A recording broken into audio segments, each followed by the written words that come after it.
Hey loves, welcome back to my channel. If you are new here, my name is Faith, and today guys I'll be checking out Thomas Sowell as he speaks on why the Southern whites were so bad at business. And you guys, I'm super excited as always. If you're yet to subscribe to this channel, please consider subscribing. Give this video a massive thumbs up, comment, share, and all that good stuff. And without much ado, let's see what Thomas Sowell has for us in this video. Comments on the lack of enterprise by Southern whites were made by numerous observers in various parts of the South.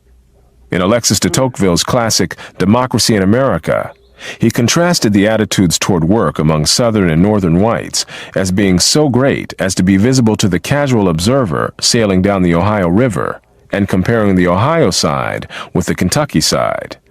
These were not just the prejudices of outsiders. No Southern man, South Carolina's famed Senator John C. Calhoun said, "Not even the poorest or the lowest will, under any circumstances, perform menial labor. He has too much pride for that." General Robert E. Lee likewise declared, "Our people are opposed to work. Our troops, officers, community, and press all ridicule and resist it." Many whites, according to a leading Southern historian, were disposed to leave good enough alone and put off changes till the morrow. Very similar kinds of comments were made about these Southerners' ancestors in the parts of the British Isles from which they came. Although the term lazy appears frequently in comments on these people on both sides of the Atlantic, there has been no evidence of any such aversion on their part to strenuous physical activity in dancing, fighting, hunting, and other recreational activities, so sloth was not the real issue. Nor have rednecks or crackers been prominent in such less physically demanding activities as entrepreneurship or scholarship.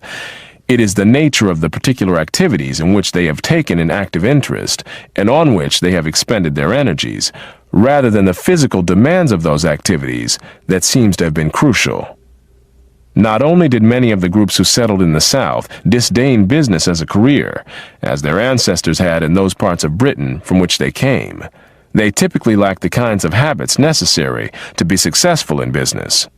Among the habits needed to run a business, none is more basic than a steady application to the tasks at hand, doing things in a business-like way.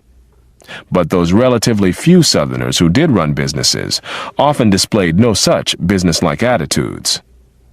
Even when there was business to transact, Southerners would often stop to go watch a cockfight or a parade, or visit a saloon or go hunting. In traveling in the South, a Northern visitor commented in the 1850s, "You become astonished at the little attention men pay to their business." Such views were not confined to Northerners, however, nor to urban businesses.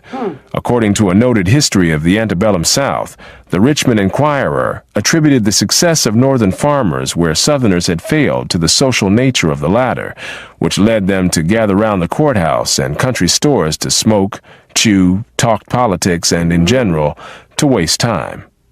Many Southern businessmen were unreliable about either paying their bills or delivering goods and services when promised. Among Southerners in general, their improvident spending and the indebtedness to which it often led was widely commented on in the United States and in the places from which their ancestors came in Britain. Even large Southern plantation owners with lavish lifestyles were often deeply in debt. Among the Virginia gentry, extravagant and even ruinous bets on horses were common, according to a scholarly study. I can't believe what I'm hearing. Nor were Southerners alert to profitable investment prospects, according to observers in the antebellum South. For example, although there were large coal deposits and a beautiful quality of marble near Tuscaloosa, Alabama, the people there bought coal from Philadelphia, and marble for tombstones was imported from Italy. In antebellum Virginia as well, Olmsted observed the natural resources of the land were strangely unused or were used with poor economy. Nor was he alone in that conclusion. A 20th century scholar also commented on the coal available in Alabama. The Alabama Iron District is one of the cheapest, if not the cheapest, iron district in the entire world. It possesses a phenomenal natural equipment. Jutting out of the hillsides that flank one side of the broad, open valley are thick deposits of iron ore. On the other side of the valley are the coal mines and coke ovens, and the limestone is at hand. Instead of carrying ore 1,000 miles, as at Pittsburgh and the English furnaces, or fuel 600 miles, as at Lake Champlain, the raw materials for these southern furnaces are shifted across the valley by switching engines, and the local supply of cheap black labor helps to give a wonderfully low cost. Yet it was more than 20 years after the Civil War before Birmingham became an iron and steel production center. As for the reasons for the belated development of such a promising combination of natural resources, in spite of the favors of geography, the iron and steel industry in the South was slow in its beginnings and development. Like everything Southern, the industry was retarded by lack of capital and technical skill. Capital was available from outside the South, or indeed from outside the country, as foreign capital was used to finance the building of the Pennsylvania Railroad and the Illinois Central during the same era. But the other factors had to be there to create a promising prospect of profitability that would attract investment.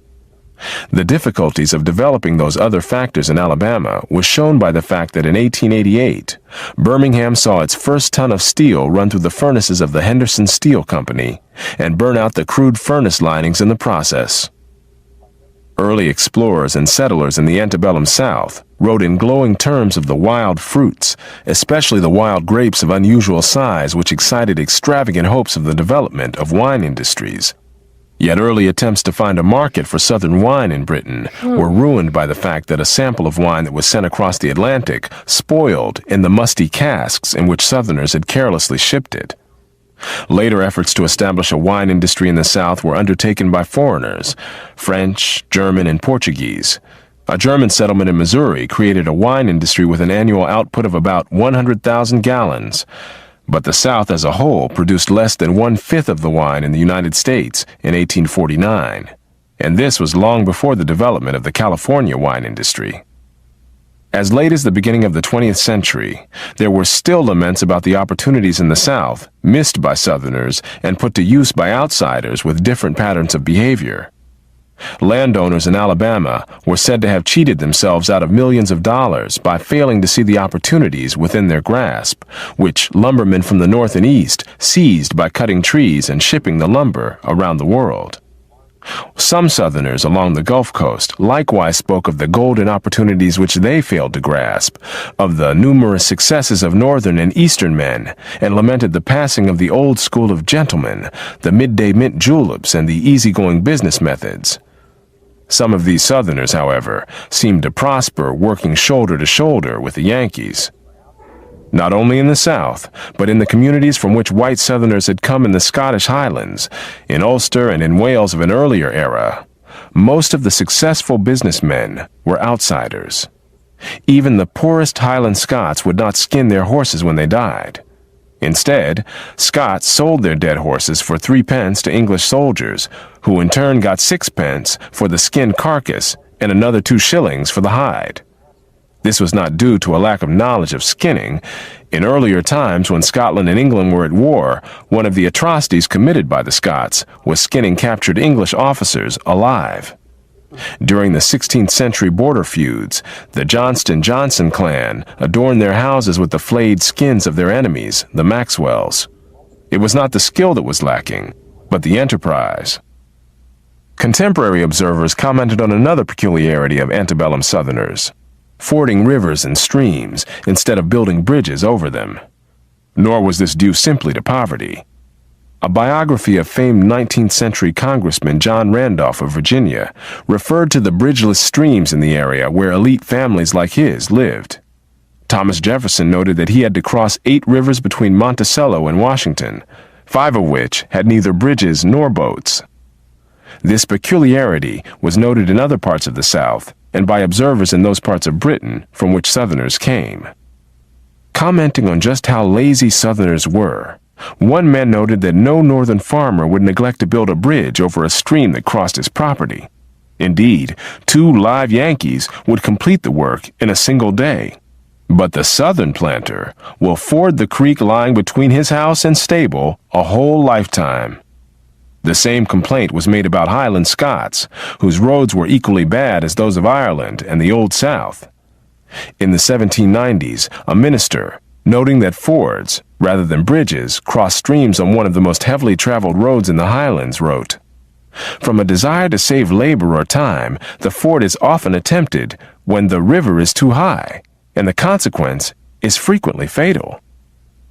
Again, it is necessary to emphasize that the culture which Southerners brought over from the parts of Britain from which they came changed in Britain in the years after they left. But all this happened after the ancestors of rednecks and crackers had immigrated to the American South from the outer regions of British society, rather than from central England.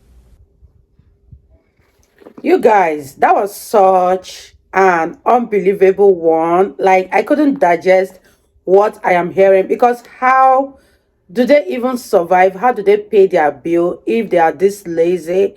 And I bet these practices are no longer going on. Let me know in the comment section if the Saturnans have changed, or they are still as lazy as Thomas Sowell said they were in the past. I don't know about now, so I'll be reading all of your comments. This was such a learning platform. I really love to hear Thomas Sowell talk about histories. It's very educating, very, very inspiring, and I'm learning a lot of things from Thomas Sowell, and I really had fun reacting to this video. If you guys totally enjoyed watching, give this video a massive thumbs up, comment, share, and all that good stuff. And this is me officially signing out. I'll see you guys in my next video. Bye, guys.